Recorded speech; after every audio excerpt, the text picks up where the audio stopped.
viene a la cabeza el nombre de la Shonen Jump. Y sobre todo quiero hacer hincapié no solo en las series que han hecho esto posible, sino también en cómo se ha desarrollado el contexto histórico, social y cultural en el que ha crecido la revista y las personas más importantes fuera de, digamos, de los autores que han hecho o que tuvieron esa visión para diferenciarse del resto de revistas. Y para todo ello nos tenemos que remontar al principio de todo, a los años 50-60, que es cuando empieza toda la cultura, digamos, del manga. Entonces, Shueisha, como la editorial que publica la revista, se separa de Shogakukan en los años 20.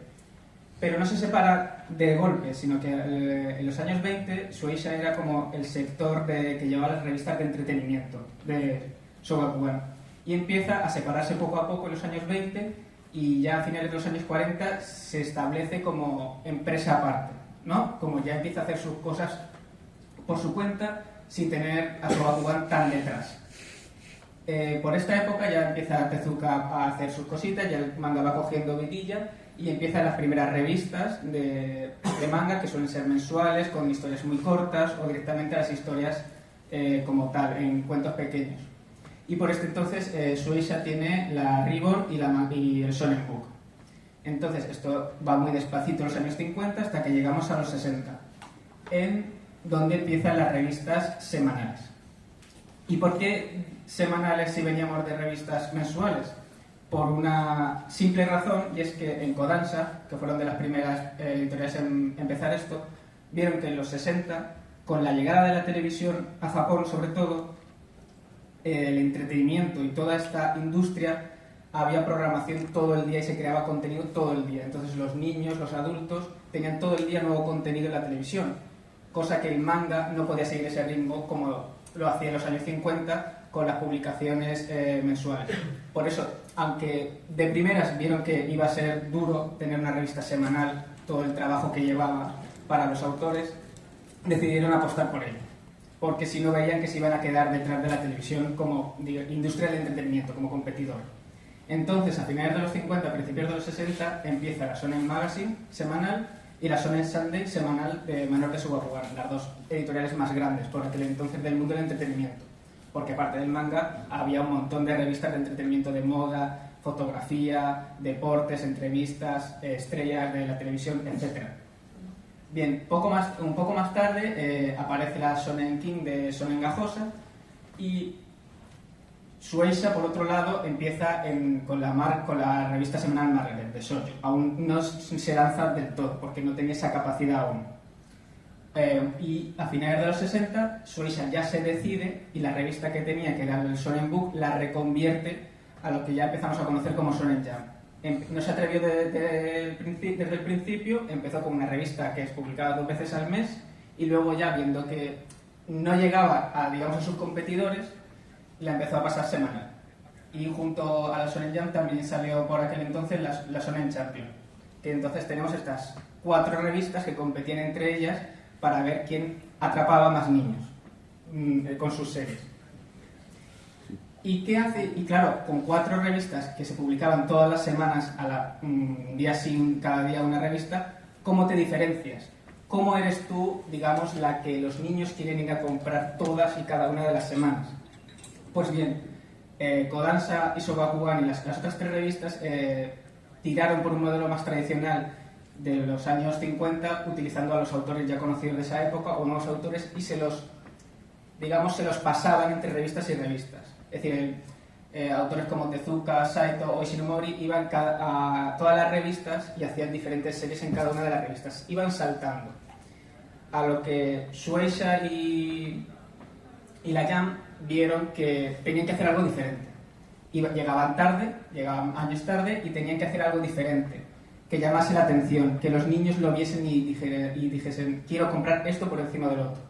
Y por lo tanto, se lanzaron a la aventura. Y con los editores, animando a los autores, con carta blanca, a hacer no lo que quisiesen, pero a llevar un poco el límite más allá de donde estaba ese momento el manga. Y en ese entonces nacen el primer trío de grandes series de la Jump. Este trío fue el que definió, digamos, la esencia de la revista a principios de los años 70, con Chichi no Tamashii, con un autor ya por ese entonces renombrado, de Hiroshi Kaizuka, que era un shonen spokon de béisbol más tradicional, digamos, intentando atrapar ese deporte rey en Japón, que digamos que la Jump tuviese algo característico del manga, y Harenchi Gakuen, el primer manga de Go Nagai. Los editores llegaron a Go Nagai, un chaval con 23 años, y le dijeron: haz lo que quieras. Y Go Nagai, que tenía la cabeza de otro mundo, dijo: pues muy bien. Y nos trajo una serie erótica en los años 70 que levantó todo tipo de protestas. Los padres no querían que esto lo viesen sus hijos y consiguió lo que le pedían los editores: llamar la atención. Es decir, duró muy poquito porque tuvo muchísimas presiones para que la terminase por el tipo de contenido que publicaba, pero puso la Jump, digamos, ya un poco en el foco de, digamos, el día a día de que se estaba hablando, que se estaba haciendo. Pero no fue hasta que vino Motomiya con Ipikigaki Daisho que la Jump, digamos, ya empezó a levantarse. Motomiya nos trajo una serie de acción ambientada en delincuentes que tanto a chicos como a chicas gustaba. Y sentó, digamos, la primera base de la Jump en cuanto al acercamiento al público femenino, porque hasta entonces estas revistas shonen solo miraban para los chicos, que durante estos años lo seguirán haciendo, pero ya empezaban a levantar, digamos, esa pasión o ese ganas de leer en chicas, sobre todo por el estilo de dibujo de este tipo de series. Y fue esta serie de Hiroshi Motomiya la que consiguió llevar a la Jump a la altura de las otras dos grandes revistas, de la Shonen Sunday y de la Shonen Magazine, llegando al 1 millón de lectores semanal. Es decir, cada semana 1 millón de personas compraba la Shonen Sunday, la Magazine o la Jump. Estamos hablando ya que la industria del manga ya empezaba a poder empezar a competir con otras industrias de revistas de entretenimiento o televisión. Y bien, nos centramos entonces en la primera mitad de los años 70, donde se empiezan a sentar las bases que definirán, digamos, por dónde tirarán la revista posteriori. Es decir, las series que inspirarán más tarde a otros autores y que mostrarán a los fans japoneses que va a demostrar la Shonen Jump, con el lema de esfuerzo, amistad y victoria. Este lema es algo muy recurrente en las series de la Shonen Jump, algo que los editores querían que todas las series de una forma u otra se viese reflejado y que es de alguna forma lo que cautiva a los lectores poco a poco en esta revista. Entonces aquí os he puesto un poco la línea del tiempo de estos años, donde hay ciertas series que ya nos dejan ver qué tipo de géneros, de historias van a ser las más populares en la Jump y por las que van a apostar. Y sobre todo una cosa es la apuesta de la Shonen Jump por la juventud, por los nuevos autores. Como podéis ver, muchos de estos autores están en sus primeros años de debut. Se anima mucho desde los editores jefe a apostar por un nuevo talento, cosa que en otras revistas no veían con tan buenos ojos, preferían seguir con autores ya conocidos. Y esto trajo un aire fresco en los años 70 a las revistas shonen manga. Bien, y una cosa que desde la Jump querían hacer ver, digamos, al resto de editores es que ellos eran diferentes y por ello empezaron con un sistema de exclusividad de autores. Mientras que los autores en otras revistas saltaban entre ellas y podían tener más libertad para crear más historias fuera de sus revistas, la Jump le gustaba mantener a sus autores en la Jump y que sus siguientes series siguiesen en la revista, y por eso tenían contratos de exclusividad con la mayoría de autores. Y por eso muchos autores seguirán durante muchos años hasta que al final se cansen en la revista. Y bien, en estos años destacar la Mazinger Z, que fue el primer producto de cross media de la Shonen Jump con la televisión, con el anime, algo que no gustó al principio a los editores porque no veían como un manga de robots podía triunfar en manga, lo veían como una serie más anime, solamente anime, y por eso duró tan poquito en la Shonen Jump. Y luego, por ejemplo, una serie muy importante es Samurai Giants y Astro Kyuran, que llevaron, digamos, el béisbol y la acción a lo que más o poco conocemos hoy en día como estas series de acción que estiran la realidad, ¿no? Que parece que tienen superpoderes, pero no. Es decir, Astro Kyuran llevó la realidad al límite por entonces conocido, durante todo lo que dura la serie solo hay 3 partidos, de lo que duran y de los niveles astronómicos que llegan, y es también el ejemplo, y con esta serie la Jam entendió cómo conocer y cómo hablar con su público. La Jam hasta entonces tenía un sistema de encuestas en el que los lectores semana a semana enviaban a la revista lo que pensaban sobre sus series, y los editores pues leían poco a poco todos estos comentarios, y a partir de esos comentarios pues seguían forjando las series. Y con Astro Kyuran lo que pasó es que el escritor llegó a un punto en el que no sabía cómo seguir la serie. Había llegado tales niveles de fuera de la realidad que no sabía cómo seguir el partido, y se apoyaron en los propios lectores, en las ideas de los lectores, para terminar la serie. Porque ya el escritor estaba muy cansado de ya he destruido el campo con un meteorito, no sé qué puedo hacer. Y fue un poco la piedra que cimentó esa mentalidad de tenemos que leer los comentarios, tenemos que entender al lector lo que quiere y saber lo que quiere. No es simplemente ver, vale, la serie más popular es esta y esto es lo que funciona, no. ¿Por qué funciona? ¿Por qué al lector le gusta esta serie? ¿Qué no le gusta? Y a partir de ahí forjar y ir construyendo la revista y todas las series a su alrededor. Bien, y también la Jam, aparte de crear estas series mega populares, por este entonces, en ese ánimo de crear algo diferente, tenemos por ejemplo Higashi no Gen, que aquí la conocemos como Pies Descalzos, la serie que trata sobre las bombas atómicas, que parece muy raro que se publique en una revista shonen, pero es por eso, porque buscaban algo diferente, que al final no funciona muy bien porque el autor era muy crítico, intentó mostrar mucho la dureza y no le gustó a la Jam esto ni a muchos editores, entonces finalmente la tuvo que terminar años después en otras revistas. ¿Y qué está pasando en estos 5 años en Japón? Es decir, a la vez que todo la Jam, las otras revistas siguen moviéndose y la Jam sube muy rápido, encarándose ya como la primera revista, la revista más leída en Japón, y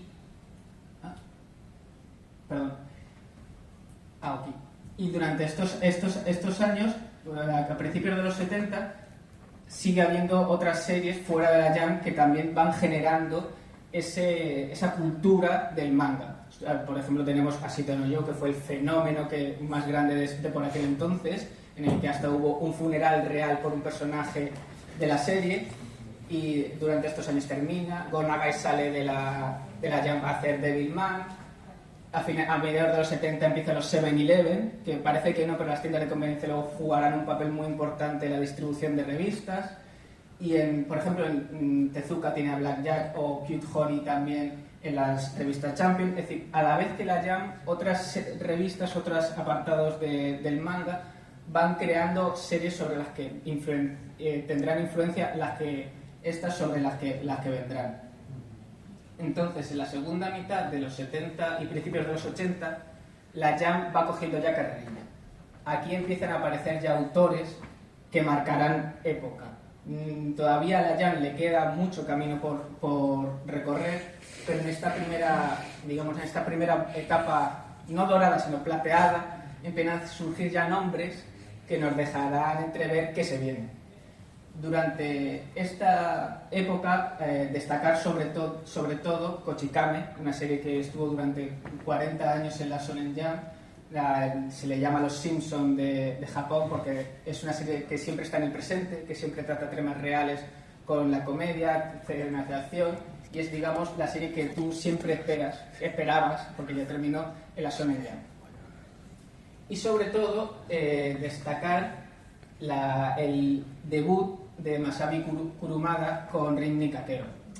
Puede que fuera de Los Caballeros del Zodiaco es su serie menos conocida, pero quizás es mucho más importante que Los Caballeros del Zodiaco, ya que esta serie, tratando sobre boxeo, al final es la historia del hijo de un boxeador que quiere ser campeón mundial, junta un deporte otra vez con el realismo, con el hiperrealismo de que hablaba antes, llevando la acción a nuevos límites, pero sobre todo sin exagerar tanto la realidad, sin meter elementos tan alejados de nosotros como puede ser la caída de meteoritos, sino ya empieza a meter las primeras pinceladas de lo que son los movimientos de los personajes propios, con sus propios nombres, y este tipo de acción, este tipo de viñetas que influenciarán más tarde a otros autores en lo que es llevar la realidad de acción al siguiente nivel.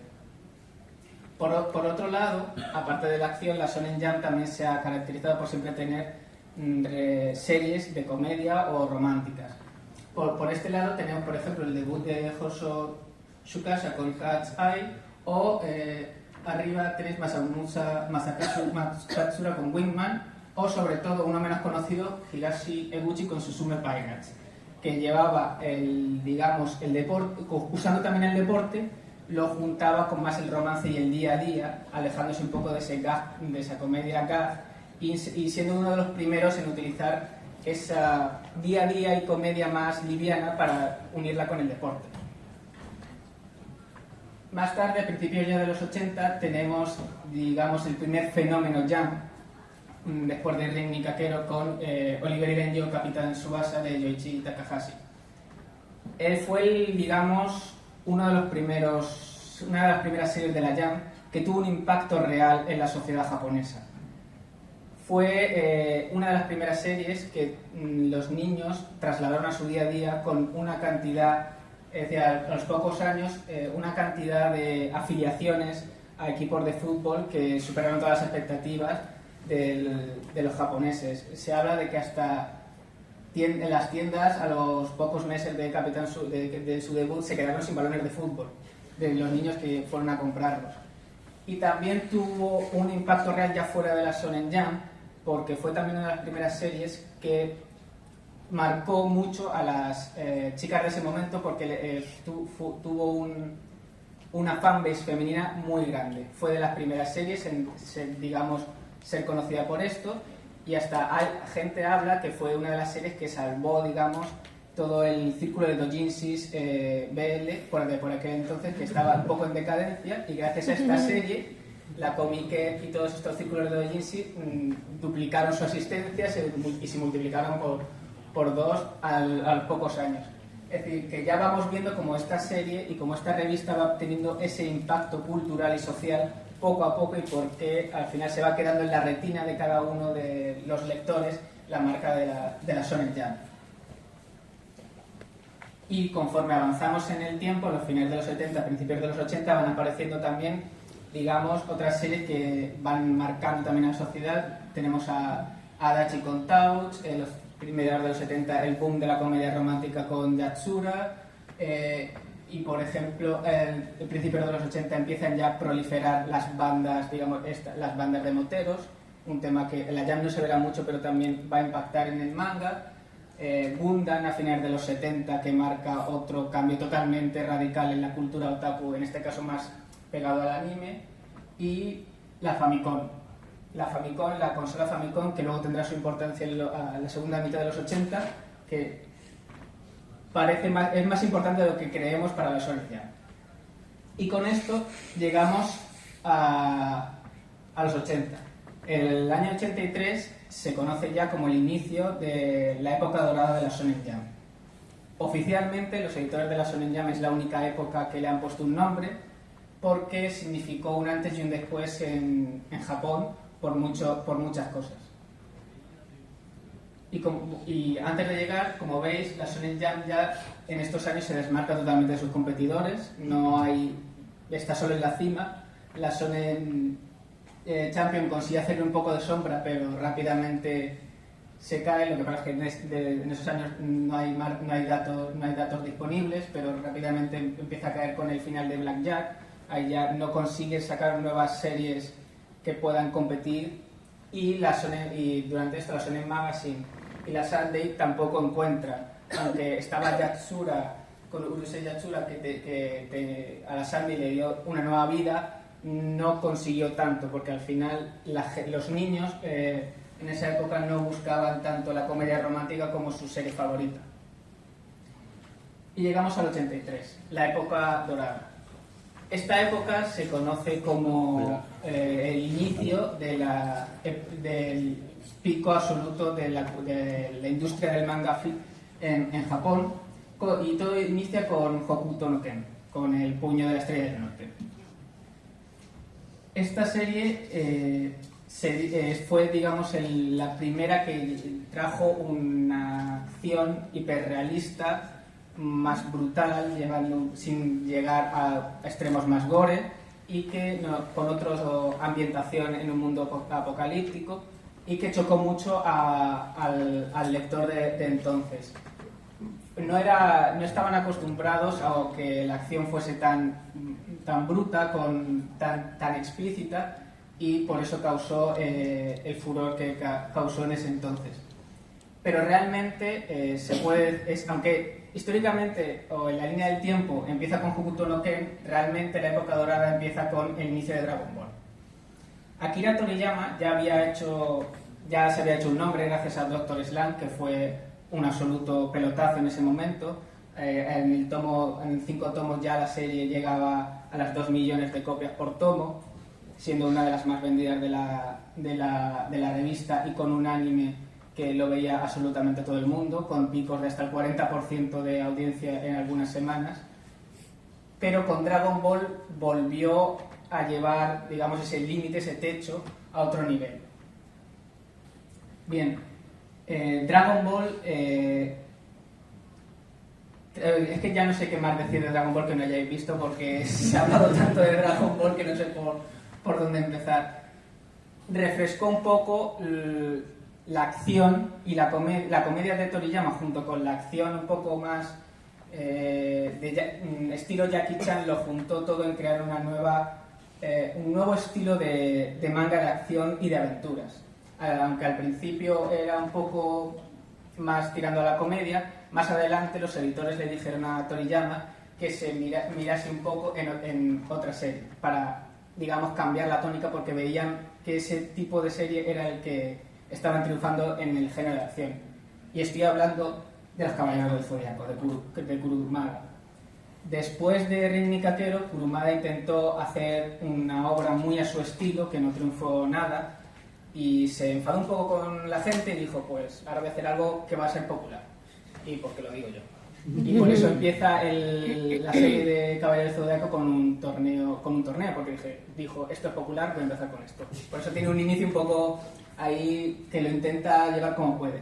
Entonces, la acción de Kurumada en Los Caballeros del Zodiaco, su forma de contarlas, las viñetas y todo, era lo que empezó a atraer a ese público fan de la acción, y fue el que hizo a los editores decirle a Toriyama, fíjate un poco en Caballeros del Zodiaco cómo está llevando la acción, para tú un poco llevar a esa epicidad de la que ya es más icónica Dragon Ball en la segunda parte.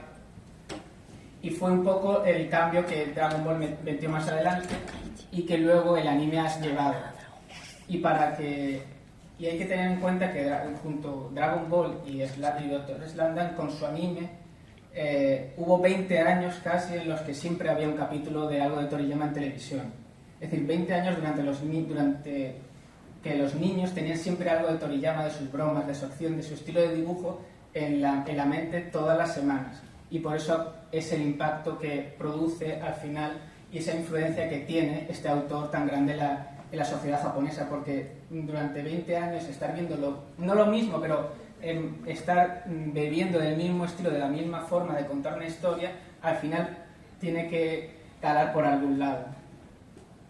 Y aparte, fuera de Japón, Dragon Ball el anime fue lo que llevó ya la marca Shonen Jump a la boca de todos. Es decir, ya tú buscabas algo y te fijabas, vale, me gusta Dragon Ball, es lo que yo conozco, ¿de dónde viene esto?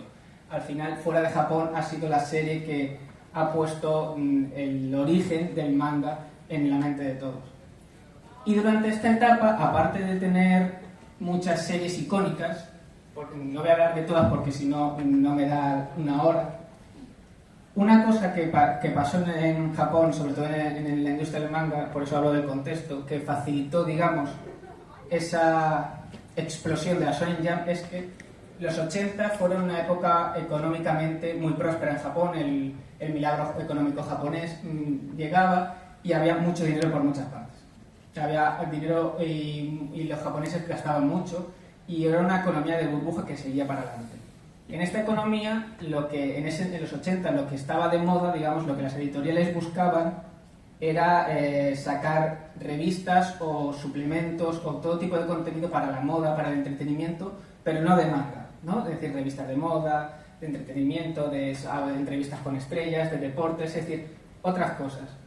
En esto, Shueisha, digamos, que no que dejase de lado al departamento de la Shonen Jump y a otro, sino que les daba más carta blanca. No estaba tan fijada en que esto tiene que producir números, nada. Los editores en esa época tenían una libertad. Y en ese momento contaba Hiroki Goto, uno de los editores jefe, en la Jump eran todo hombres. Todo, desde editores hasta mangakas, asistentes, eran todo hombres. Y se creó un ambiente como de equipo de deporte, ¿no? Como equipo de béisbol, como equipo de fútbol, muy camaradas, y en el que todos intentaban ser el mejor. Todos los editores competían con ellos mismos y contra los demás de una forma amistosa como un equipo de deportes, y se formó ese ambiente de competición que hacía que unos y otros sacaran el mejor partido a sus propios autores. Junto con esto hay que destacar sin duda la labor de... de Kazuhiko Takarashima, el editor de Dragon Ball. Este señor tuvo la idea de acercar la Jump a los videojuegos. Aparte de llevar Dr. Slump en la primera mitad de Dragon Ball, este editor era muy fan de los videojuegos y en sus reuniones conocía a otros amantes de los videojuegos, de la industria de Nintendo y la Famicom, y decidió integrar esto en la Shonen Jump. El interés que había en los videojuegos en ese entonces en Japón era enorme, pero las revistas de manga no lo veían como un mercado posible, no sabían integrarlo. Y este señor lo que hizo fue hacer una columna en la Shonen Jump hablando de la Famicom y de los juegos y los juegos que venían, y haciendo regalos exclusivos, postales y entrevistas. Un absoluto éxito, es decir, la Shonen Jump nos parecía, eso tenía más éxito que muchas series en la Shonen Jump. La gente le encantó. A las propias compañías como Nintendo le concedían entrevistas de los juegos antes de que se publicasen para ver cómo funcionaban, todo el desarrollo, y a los niños les seguía gustando, y eso en los años 80 hizo que también la Jump consiguiese otro público que en teoría no iba a leer manga porque le gustaban los videojuegos, con lo cual se juntó ahí todo, digamos, lo necesario para hacer que la Shonen Jump llegase a donde llegó. Y por eso, por ejemplo, tenemos Dragon Quest, porque este señor era también amigo de los productores de Dragon Quest, y al final surgió esta idea de crear un manga de la franquicia sin ser una adaptación del videojuego.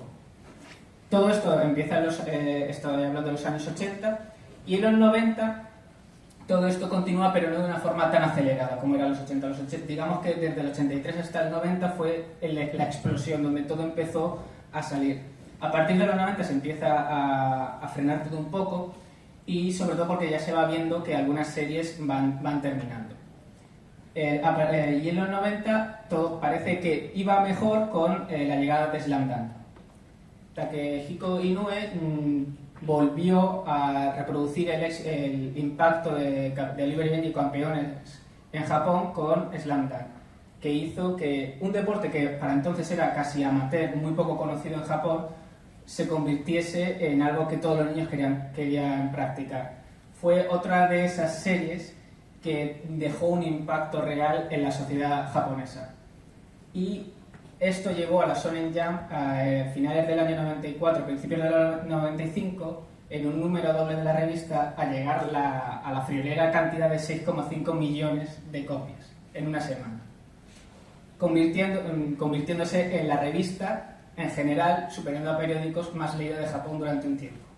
Es decir, esa es la magnitud a la que llegó la Shonen Jump. Este número está un poco infladete por la propia Shonen Jump, porque dijeron año nuevo, un número doble, pues vamos a hacer una cifra un poco más grande para conmemorar esto, y es digamos, la revista de los 6,5 millones. No he podido poner fotos, pero la podéis buscar en internet. Es una revista, la portada es muy mona, con peluches hechos a punto de cruz de las series que por aquel entonces estaban en serializaciones.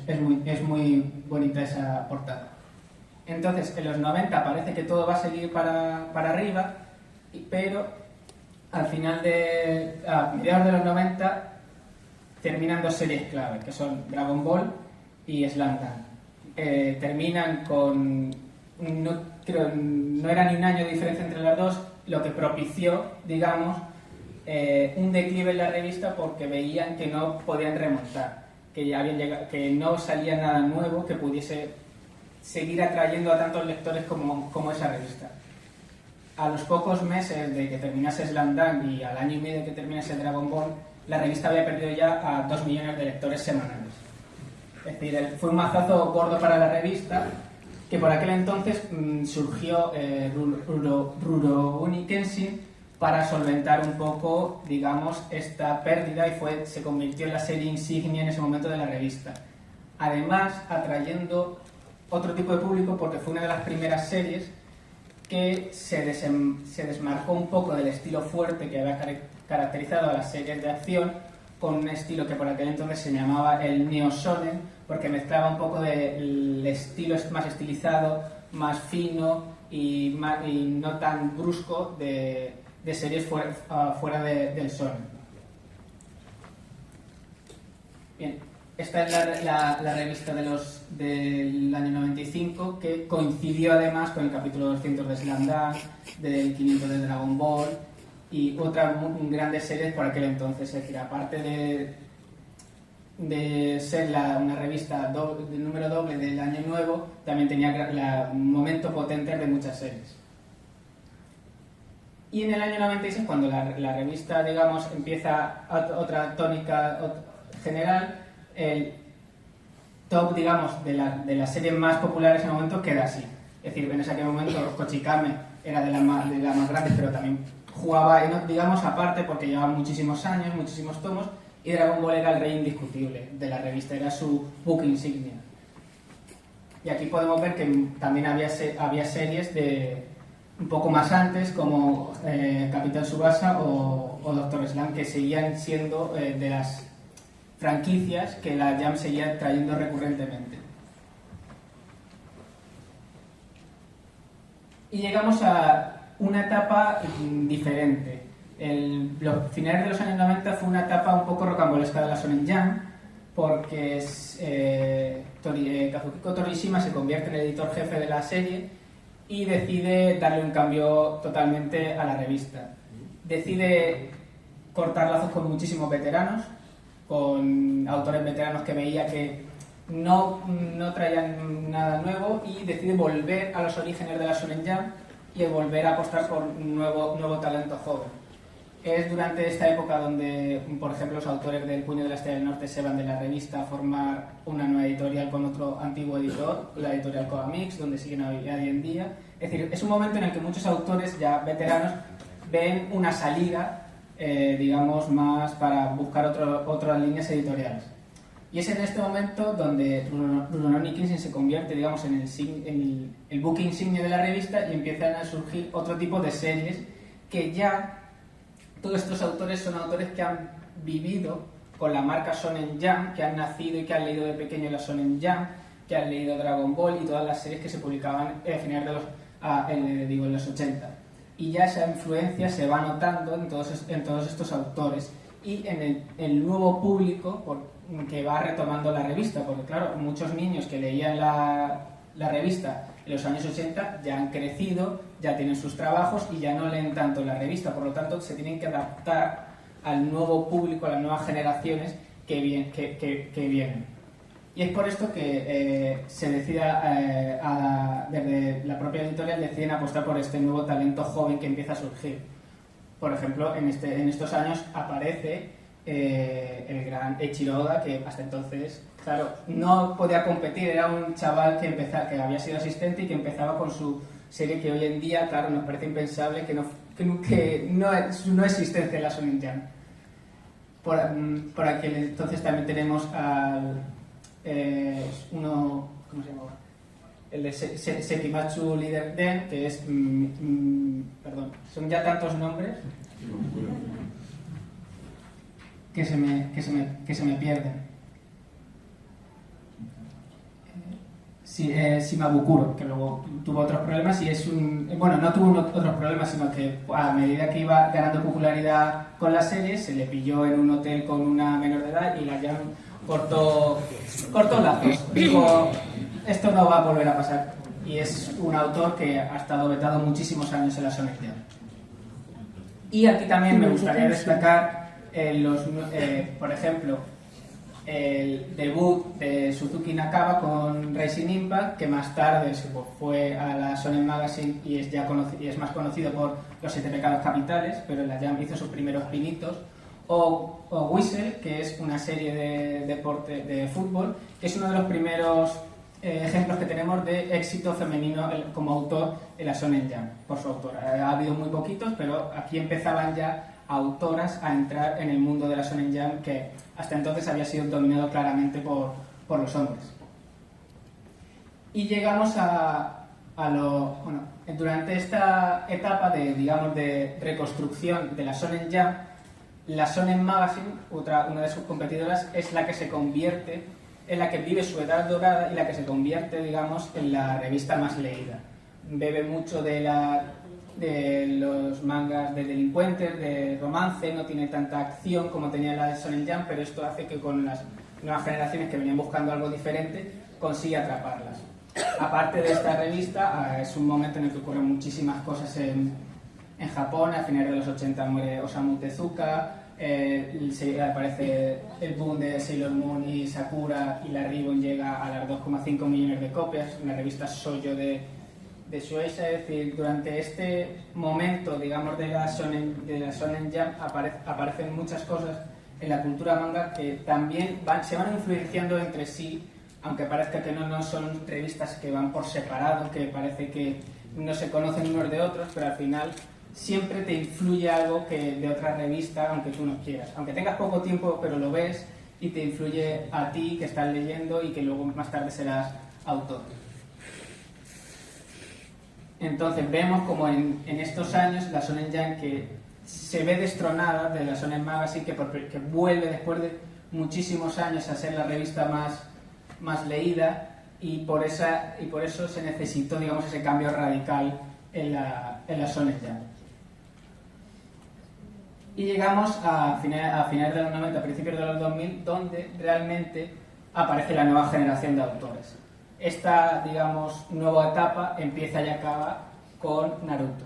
Naruto ya marca el inicio de los nuevos autores que empiezan con nuevas ideas en la Shonen Jump y un Japón diferente, ya entrado en la era tecnológica totalmente, líder en este, digamos, sector, con la aparición de los teléfonos móviles y los jóvenes, y una cultura moderna totalmente diferente a los 80.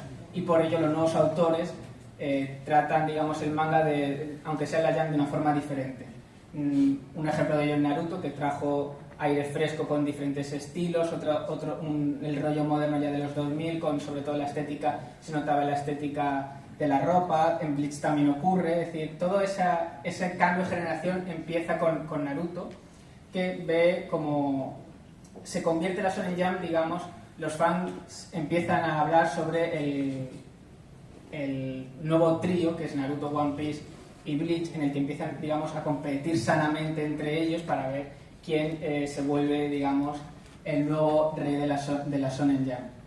Y durante esta etapa vamos viendo cómo se va abriendo el estilo de la Shonen Jump mucho más fuera de lo que había sido entonces, de ese manga más duro, de acción, deportes, en cuanto a estilo de dibujo, con apariciones, por ejemplo, de Greyman o Hitman Reborn, dos autoras que traen ese estilo del Rurouni Kenshin, de ese llamado Neo Shonen, más estilizado, ha traído otro tipo de público. Ya no buscan solo esas autoras el público masculino más duro, porque hay otros autores que ya que lo buscan, y entonces empieza a atraer a otro tipo de público. Aunque siempre desde la Shonen Jump ellos han querido, su lema ha sido atraer, digamos, un público juvenil masculino, esto no quita que luego estas series, estos autores, también tengan su propio estilo y busquen otro público. Es decir, oficialmente hacen una cosa, pero ellos saben realmente cómo funciona al final este tipo de series y lo que atrae.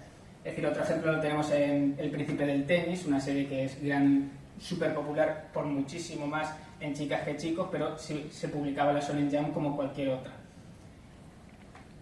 Y a medida que van a los 2000 van pasando, las Shonen Jump y otras revistas van viendo cómo el mercado del manga va cambiando. Con la aparición de los teléfonos móviles van viendo que la gente ya no lee en físico, o antes ya ni leía, va desapareciendo ese interés en leer físicamente de revistas poco a poco.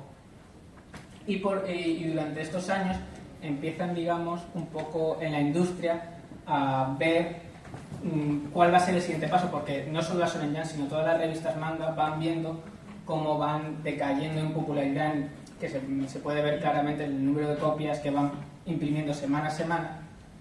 Es decir, no había, aunque la Shonen Jump se estabiliza un poco con el trío a la cabeza, se va viendo un cierto desinterés muy paulatino en lo que es la revista en físico y en papel, porque en la mitad de los 2000 se empiezan ya en Japón a ver servicios web en móviles que te permiten leer digitalmente el manga, y las nuevas generaciones ya empiezan a cambiar un poco ese chip. Y durante todo esto llegamos a 2010 y ya se puede ver un cambio generacional en lo que son las revistas las series más populares de la Shonen Jump, con One Piece a la cabeza y Naruto Bleach, que ya en menos de 10 años se posicionan en el top 10. Y también se puede ver en las tiradas del volumen únicos como las nuevas series empiezan ya a superar esos números de antaño. Bien, y llegamos a la última etapa de la Shonen Jump, que es desde el final de Naruto hasta la actualidad, donde en el final de Naruto ocurre, digamos, no a la vez, pero en pocos años ocurre el final de Naruto. Un poco antes empieza la Shonen Jump Plus, que es la aplicación digital de la Shonen Jump, y también el inicio de My Hero Academia. Entonces, ese momento es en el de transición, digamos, de esa generación de los 2000 a la nueva generación mundial de la Shonen Jump y digital. Durante estos años 2000, la Shonen Jump había seguido creciendo no solo en Japón, sino de fama mundial. Esto hace que cuando entramos ya en la verdadera era digital, con las nuevas series y con las series digitales, el interés mundial ya es real. Ya se espera, cuando empiezan nuevas series, se espera no solo desde Japón, sino desde fuera. My Hero Academia es el claro ejemplo de ello, de una serie que ha triunfado tanto en cantidad como en tiempo dentro y fuera de Japón. Una serie que una vez salió el anime, ya era popular el anime cuando salió a lo poco fuera de Japón. Ya se ve esa marca Jump mundial que ya todos conocemos a día de hoy, y que durante estos años, digamos, se mantiene la marca, pero no ha conseguido, digamos, sacar a nivel de cantidad y calidad tantas series como en la época dorada. También es cierto que ahora hay muchísimas más formas de publicar series, y no todos los autores buscan publicar en una misma. Eso no quita que la marca de la Shonen Jump siga trayendo nuevos autores, y sea una de las revistas a día de hoy donde es más difícil publicar, donde el nivel de exigencia es mayor y donde no todo vale. Es decir, he puesto muchísimas series aquí en las infografías, pero hay el triple o el cuádruple de series que ni siquiera pasan los 4 tomos, que ni siquiera tienen la opción de contar una historia, porque los editores saben de lo que marca ya ser una historia de la Shonen Jump. Saben ya el peso que es tener eso en el tomo cuando los niños van a comprar una nueva serie, que no es lo mismo que cuando pone Shonen Jump, los niños y la gente ya espera, digamos, una cierta calidad, una historia que va a marcarles no de por vida, sino va a marcarles durante su niñez. Por eso se ha convertido la Shonen Jump tanto en una revista exigente del manga, no solo shonen, sino en general, sino una marca de calidad. Es decir, se espera ya un mínimo dentro y fuera de Japón cuando empiezas a leer una serie de la Shonen Jump. Y con esto la Shonen Jump, a partir de estos años, se embarca en un nuevo proceso muy difícil, como todas otras revistas, en las que buscar nuevos talentos, en las que competir contra el manga digital, contra el cambio generacional, otra vez que sucede, gente que ya no compra nada en físico, que todo lo lee en el móvil, y de adaptarse a los nuevos tiempos, a las nuevas peticiones de los autores y del público. Y como podemos ver, durante estos años, como iba diciendo, la Shonen Jump y las otras revistas han perdido su fuerza física en número de copias de impresión, lo que podemos volver a ver una Shonen Jump muy cerca del 1.000.000 de físicos, copias físicas semanales, cosa que no ha pasado desde los años finales de los 60. Y con esto nos quedamos, ya termino, con cómo quedarán el top de esas series, digamos, más populares, más vendidas de la Shonen Jump. Aquí os he traído el top 25 a lo más actualizado posible, y hay una gran variedad. Más o menos la mitad está dividida entre series de la Edad Dorada y series posteriores, y con algunos, digamos, los más clásicos de las épocas anteriores. ¿Y cómo? Vale, pero esta es solo la Shonen Jump. ¿Cómo de verdad esto impacta el manga en general, la esfera del manga en general? ¿Cómo de tanto popular es la Shonen Jump en comparación con otras revistas o otras grandes series? Porque hay muchas más series fuera de la Shonen Jump. Pues si nos vamos al top histórico contando todas las series, la Shonen Jump se lleva gran parte de la parte alta. Es decir, es famosa, pero lo es con razón. Es decir, muchas de las series más famosas de la historia vienen de esta revista. Casi todo el top 10 es de la Shonen Jump, con un montón de series pasando las 100 millones de copias. Y esto es una prueba más, no la más, fiable, de que la importancia que tiene esta revista en la historia del manga shonen y del manga en general, y de cómo ha conseguido a lo largo de muchísimos años cautivar a muchos lectores diferentes, de generaciones diferentes, y que siempre parece ser que siempre, aunque vaya para abajo, siempre remonta, siempre consigue salir y sacar una nueva serie que parece ser que será el nuevo gran éxito, y que todos los niños pueden esperar con ansias cuando van a comprar la Shonen Jump. Muchas gracias.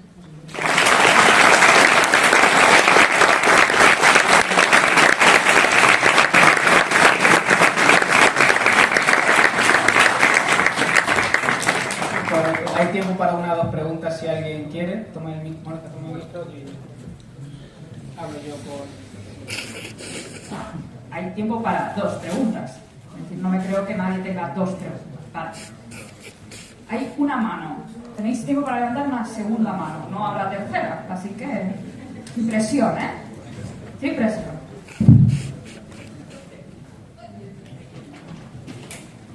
Hola, buenas tardes.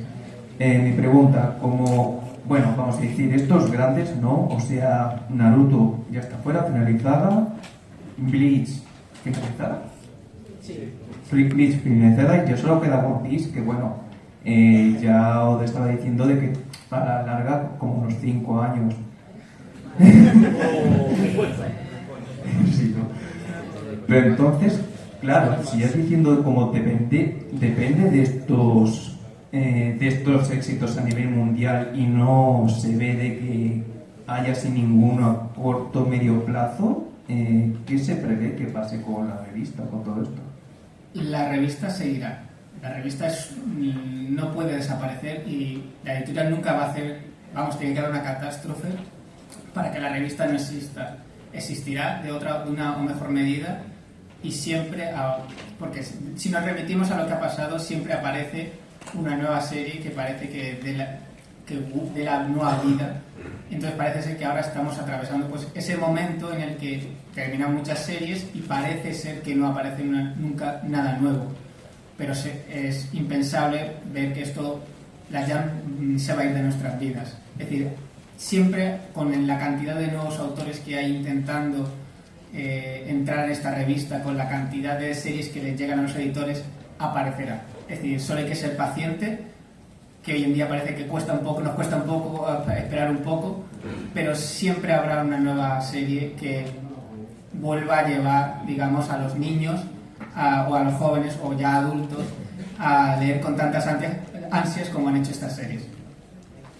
Pero aquí tienes una segunda pregunta que va a ser muy difícil, seguro. No, seguro que no.